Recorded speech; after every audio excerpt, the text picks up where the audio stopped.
Hello everybody, SegaSean here, continuing the Super Game Strikers vlog series. And I'm happy to announce that starting with this episode, I will be continuing to vlog through the entire Season 2 of Sonic Boom. And boy, what a rocky start it's had so far. Besides views being a bit dismal, I'm sure Sonic fans were watching it, but it once again continued to be on Saturdays at 6 a.m. on Cartoon Network, just like the first season, and to me, that's like trying to kill off the show even more. Not only that, but there was no advertisement for it when it first began around the, I think it was the last of October sometime, and I was actually going to start the vlog series right after the first episode, but I actually didn't get a chance to see it when it premiered. From now on I will though, so I can keep up with these vlogs. Anyway, when I did see it, it was at the halfway point of the week, and I was like, you know what? I'll just do a combination of episode 1 and 2 into one vlog, since I could just wait for, the next weekend to come along and premiere the second episode. Unfortunately, due to reasons, and without any alert either, Sonic Boom Season 2 Episode 2 didn't happen until now. That's right, the time I'm recording this, yesterday. Yesterday was the Episode 2 premiere, and I'm just confused by this. I mean, not only did they move it from Cartoon Network to Boomerang, but they kept the 6 a.m. slot, and it's still on a Saturday. So to me, this is very confusing. You've put it on a lesser known network, and at such an odd time, with no reason, no worry, like nobody knows what's really going on as to why it did this. And with no advertisement either. I'm really curious to see what's going to happen with the viewing on this second episode, because I have no idea. And now that it's on Cartoon Network, maybe it'll be a little bit harder to get a hold of for the people that can't watch it at its premiere time, like myself. Yes, I will have to admit, I'm actually watching Sonic Boom for free. I have my own ways with my own sources and stuff, and I'm not going to give away how exactly, but still, it's kind of confusing and a bit concerning. With me working nights as well, this is not good, and by the time I get home, I'm going to miss it regardless, so I have to resort to other means of watching it, and I'm afraid that might be how a lot of people are going to have to do this once again. Season 1 was a culprit of that, but I think it's going to be now more than ever, because if I'm correct, I think Boomerang is on a higher package than Cartoon Network as far as TV networks go, or TV packages with different providers. It's a bit confusing and all this stuff to go around for just a show. I have a feeling Season 2 might be the last season of Sonic Boom. But if that's the case, I don't think I'd be too sad or anything like that. The series, for what it's done during Season 1, and from what I've seen with Season 2 so far, even though it's only 2 episodes, seems to be doing the same exact thing. And while that's not entirely a bad thing, I do enjoy the series of Sonic Boom cartoons. I don't think it's going to try anything too new with Season 2. What I mean by that is what I'll get into with the review/vlogs, whatever you want to call it, of Episode 1 and Episode 2 of Season 2, starting now. So, one of my biggest hopes with Season 2 was an improvement over music and animation. Music-wise, it seemed like with Sonic Boom Season 1, it would use the same music over and over and over, especially during action sequences. At first, it was okay, and it's not like the music is bad, but using it for almost every episode was almost as infuriating as, say, something like Johnny Test with its whip sounds. It was a bit aggravating at times. Not to the point where I'm grinding my teeth, but I'm like, oh boy, here we go. Action sequence, predictable. But this season so far, starting with Episode 1, has improved on that.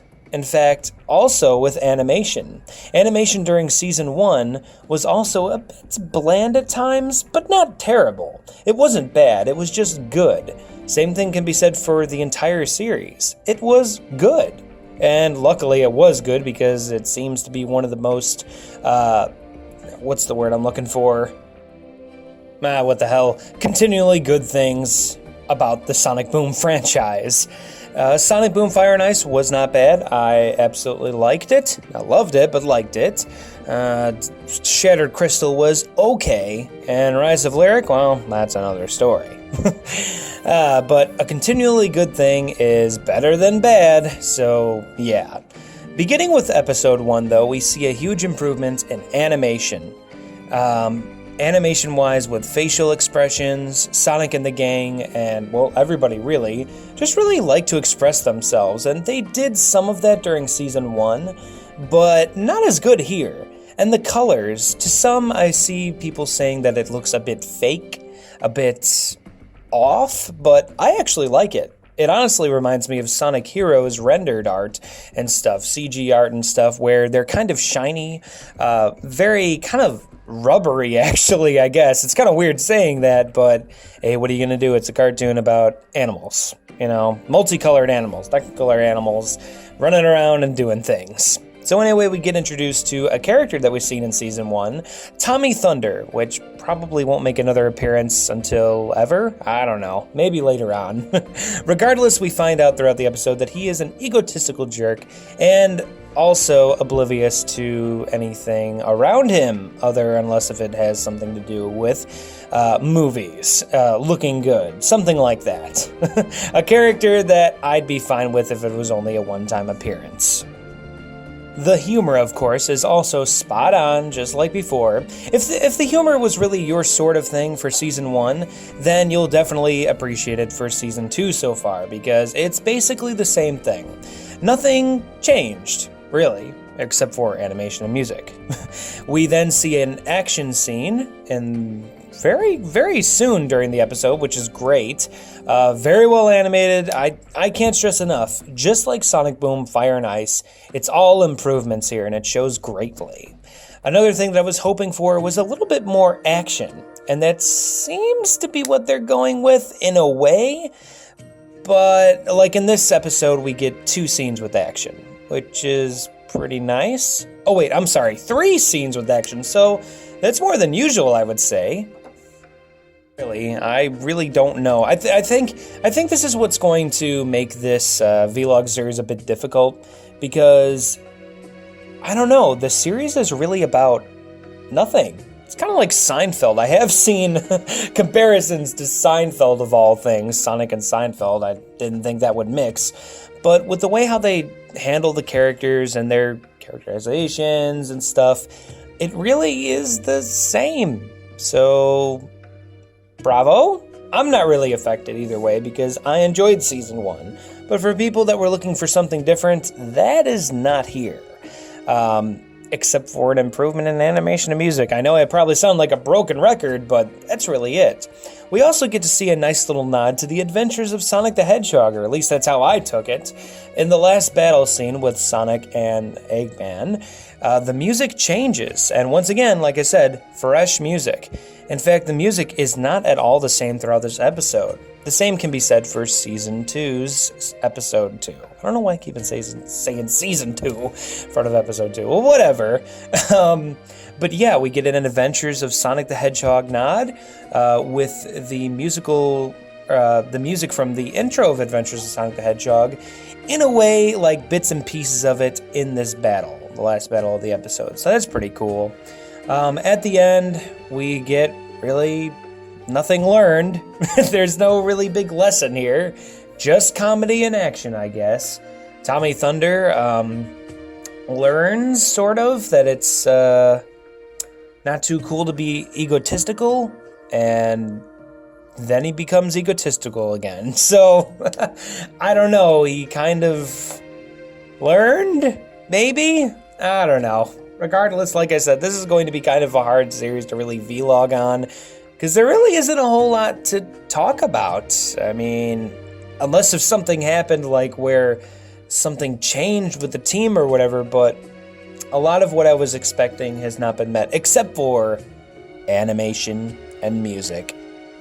Moving on to season 2, though, we actually get a little bit of variety as far as environments go. We actually see a couple of new places, which is nice. Backgrounds and stuff, I will say so far for episode 1 and 2, have gotten a little overhaul in detail-wise, as well as the characters. You can see their quills more prominent, and as I was expecting, or at least hoping for, usually at the beginning of a series like episode 1 of season 1, that seemed to be that had a lot more time put into it, it seemed, as opposed to the rest of the series, meaning like animation-wise, all that stuff.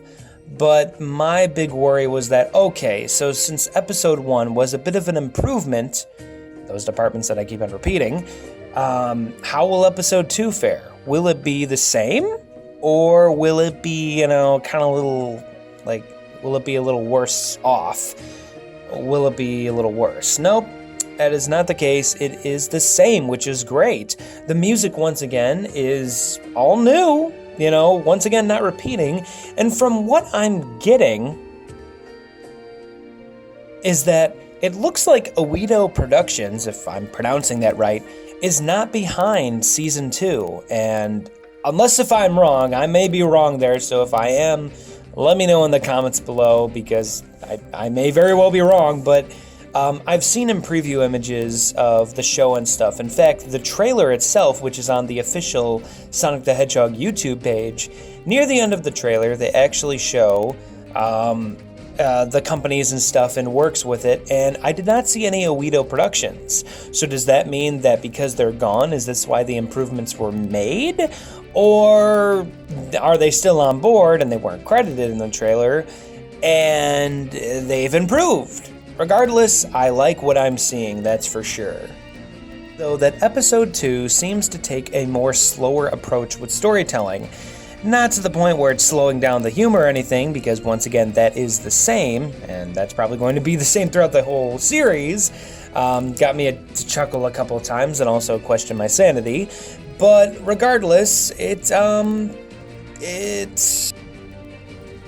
still seemed like it was going at a slower pace. Slower than the first episode, or like many episodes. And I kind of appreciated that, because you take a series like Steven Universe that really, takes its time. Sometimes episodes can go very quickly, but the writers and stuff really take advantage of the time slot that they're given. Sonic Boom tends to not do that, but for some reason, this one seemed like a bit longer of an episode. Maybe because there were a couple of twists that I didn't expect, I didn't know this was going to be the space episode. I did know that it was the meteorite hitting the city episode. That's right, this is what the plot is about for episode 2. It's an asteroid coming down to destroy the planet, and Eggman is trying to sell bunkers. So I knew that's what it was about because of the preview, but I didn't know it was the one where they were going to go into space, and by they, I mean just Knuckles. I could have sworn in the Sonic Boom Fire and Ice special previews for season 2, they actually showed spacesuits for Knuckles and Sticks. I could be wrong, but if that's what the case is, then I wonder what happened. Why was it only Knuckles? It was nice to see another area, though, even though if it was just space. Also, they have to wear spacesuits to breathe in space now. Once again, this is an alternate universe, so I don't really mind that, but I'm just like, okay, and now they need spacesuits to breathe in space. Gotcha. Also, this may debunk a couple facts with Death Battle, because Knuckles literally punches a asteroid into little bits. Or not punches, he slams down on it, and he can do that. Although I know this is kind of off topic, but Death Battle actually included how Knuckles can make a volcano erupt, so I don't know, do the math, anything like that. But regardless, this episode was slower, but it wasn't bad. It was just, it's kind of the same thing. I can't stress enough that this series is going to be hard to vlog. Once again, this has got to be the worst vlog ever because I sound like a broken record. It's unscripted for one. Maybe I'll do a little bit better next time with that. Maybe I'll write down some notes. Probably I think I'll do that, but I really want to get this vlog out because this has been in the back of my mind for a while. I've been wanting to, but I'm like, all right, this is my first one. What do I do exactly? And I think I know what I'm going to do next time. Take notes. I'm just going off memory here, so excuse me. Trying to not to make it that long either. But, yeah, so nothing won or lost in these episodes. Nothing really missed. How would I rate these? Well, they're not in my top 10 Sonic Boom episodes. In fact, that would be a nice list to make. But, yeah, that's about it. So, thanks so much for watching, guys. Definitely try and find a way to watch Sonic Boom. Support it because it's a pretty good series for what it is, but I wish it would do more. I honestly would. I wish it was a longer time slot. I wish it had a longer time slot, a little bit more budget, maybe different writing. See, I always have this thing in the back of my mind with Sonic Boom that when Rise of Lyric was first revealed, I always thought that the series was going to take a little bit more of a serious storytelling route. And it's clear that throughout Season 1's development and Snazaroo Games and Big Red Button, there was hardly any communication. And I know they kept on stating like, oh, we communicate all the time about this stuff, we can't wait to show you these things. Well, that didn't work out too much because, yeah, they're totally different. I think the worst culprit probably was... Well, even the comics, too. The comics hardly had any communication, but I think the worst offender probably would be Shattered Crystal, because it's like it knew the idea, but it didn't know. Like, it was serious, but it's not. It looked like everybody was in communication, though, between the comics, TV show, and the 3DS game. I think Big Red Button was like, it had the idea of what it wanted the series to be, a little bit more action-orientated, a bit more deeper story, and I was kind of all for that because I kind of miss the serious storytelling that the Sonic series was known for in the Adventure Days or Sad AM. I kind of miss that, and I was like, oh, cool, where, Sonic is leading his friends, Knuckles, Tails, Amy, and this new character, Styx, and it looks like it's going to be a bit more darker, and I'm not looking for the darkest of dark, of course not, but I just would like to see a little bit more seriousness. Believe me, I am fine with all laughs and games, believe me, but the way how things are, I'm just like, it's a show, it's funny, it makes me laugh at times, but and it's funny to see the characters that I've grown up with act like this, even if it is an alternate universe. I'm not even mad about it. I know a lot of people are too at times. But, hey, I just wish it was a little bit more action-orientated, a little bit more serious. It seems like they're going a little bit more action, but not to the serious extent I want. And that's okay with me. I don't know. I'm not mad. I'm just like, it's back on the air. This may be the final season. Sega, who knows what Sega's going to do with Sonic Boom again. If it stayed as a handheld series, I'd be more than fine with it. So here's hoping to see what comes out of it after this season. That might be it for Boom Sonic. I don't know. We'll have to find out. So thanks so much for watching, guys. Have a fantastic day or night, and I will see you next time. Oh, and don't worry, expect a little bit better vlog. I promise.